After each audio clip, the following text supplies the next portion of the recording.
But speaking of other great characters, apparently Patrick Stewart says he's not done with Picard, which is kind of a shame. The show or the character? A bit of both. I've got to admit, I haven't read. As far as I know, Picard is done. There is no more. Hang on. Let me find the article a second. I thought you wrote this, so that's why I thought I won't do much on it. I haven't wrote shit. I've been so busy. I can't. This is all I can do lately. Oh, I can't find it now. Hang on a minute. Talk amongst yourselves.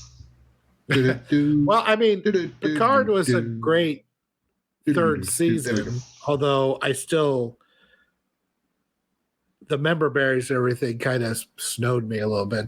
It's a good Generations movie or TNG movie. It's a very good TNG movie.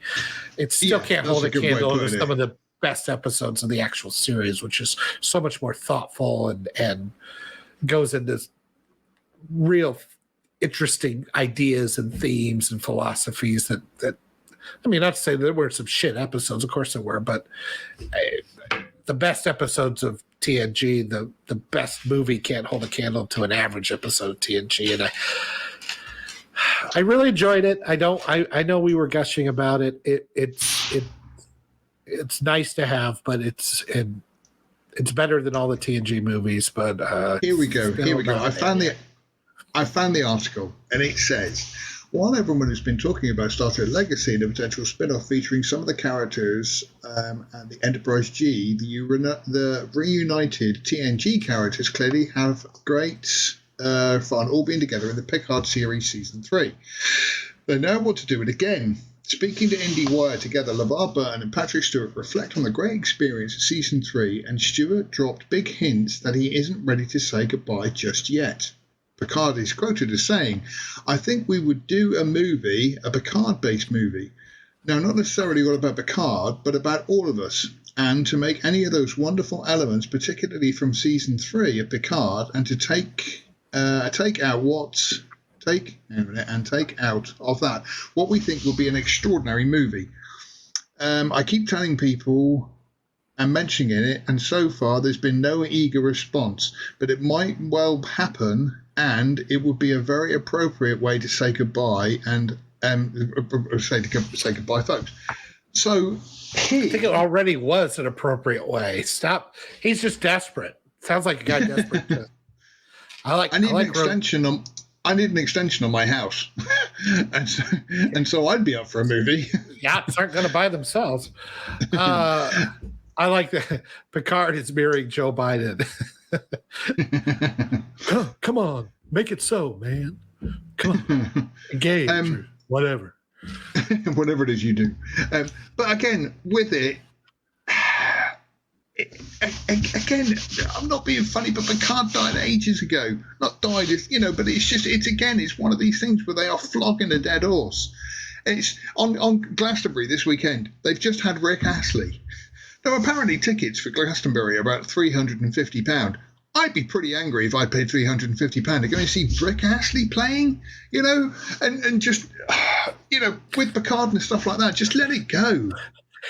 You get there, he's like, never going to give. Oh, I'm getting Rickrolled. No, you paid for this. This is the worst Rickroll of all time. Yeah, this is expensive, man. But again, it's just churning stuff out for the sake of churning it out. And it's mine the IP. Mine it. Strip mine it. Get in there. Pull the blood. Come on. And as I keep saying, the more you add to something, the less special it becomes. So, with this, like I say, I don't remember much of the TNG. I must admit, I'm, not a fan like you are. But I do remember enjoying them. But again, it's kind of a series that is finished and it's over. And as opposed to creating something new and finding a new IP that they can create from the wonderful world of these things called books, which I don't think Hollywood has heard about. They, again, like you say, they just mine this IP and keep digging and keep stripping stuff off the bone, and just makes it less and less special every time they do it.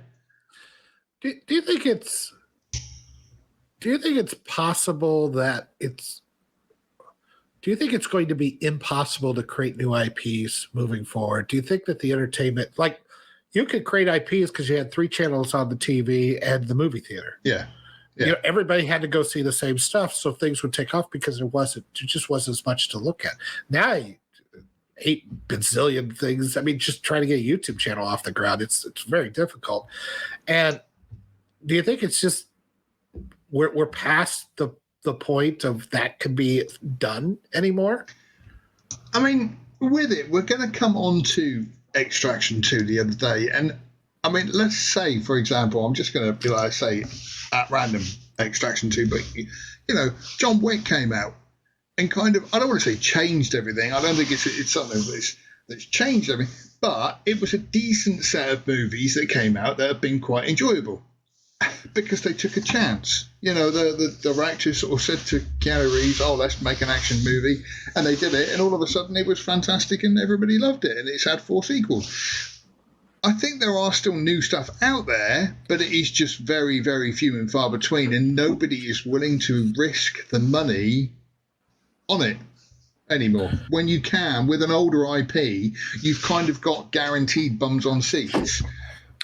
Well, they need to stop. I mean, they need to get back to making the $35 to $50 million movie again. You know, that's how you create an IP. Yeah.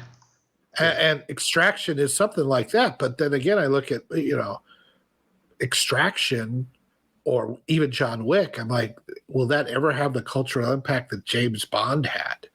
Is that possible anymore? Movies is the only. I will say, movies is the only place where that can happen. The theater.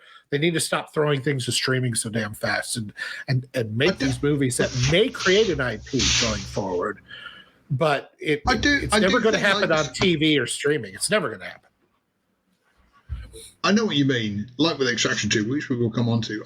I wished I had seen that in the cinema because it would have been quite spectacular. That's what I was thinking.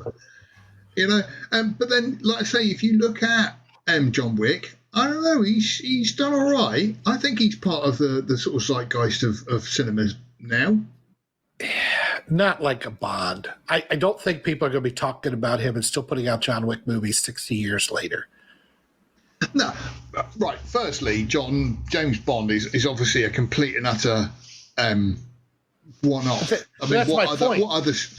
Can you do? You know, since the Dr. No was so popular, and they were able, you know, just at the right time to keep churning them out. They were able to recast. They kept putting them out, and they always they just kind of sank into all the public consciousness. John Wick is good. I don't want to say that he doesn't have a certain level of cultural relevance or anything, but I'm talking about things that were made back then. You know, you can say Star Trek, Star Wars, Superman, the Marvel Comics, James Bond, E.T. I can go on. Indiana Jones. I would say Indiana Jones has way more cultural what's the word of it? Familiarity. People recognize it before they recognize John Wick. I'm not saying anything bad about John Wick. I love John Wick. I'm just saying that everything is so fractured now. I wonder if it's possible to create something with that kind of cultural relevance anymore. It's a tough one to answer because coming back to John Williams just briefly, but you don't get the big scores in movies anymore like you do with John Williams. You know, when you think of like the Avengers, I can kind of hum the theme tune, maybe the Captain America, but like Man of Steel and stuff like that. You know, I couldn't sing you a note of any of those movies. Whereas like the original, obviously Superman is timelessly classic, and so these days it is very difficult to just hit upon something which is then, I suppose, like you say, as you said earlier, that we've got like 3 channels back in the day, and so when a movie came out it was a big thing. But then the problem is nowadays is as soon as that comes out there's a spin-off to it, there's a sequel to it, and it all starts then just, you know, piling on the crap, and then loads of other people are taking the mick out of it and all this kind of stuff, and it's very difficult to stand out from the crowd because the crowd is just a hell of a lot bigger than what it was.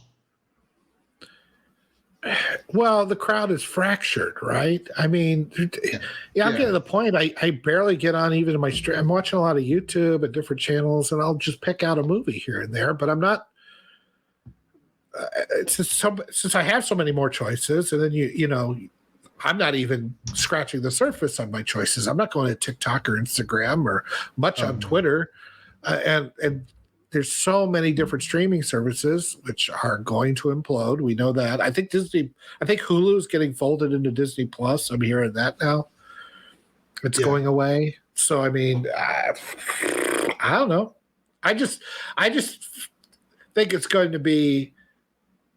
We've had kind of an inverse reaction where you have so many choices to watch so many different things or to entertain yourself in so many different ways that we'll never have something that really cracks the culture like we did back when we were young. I just don't see it happening.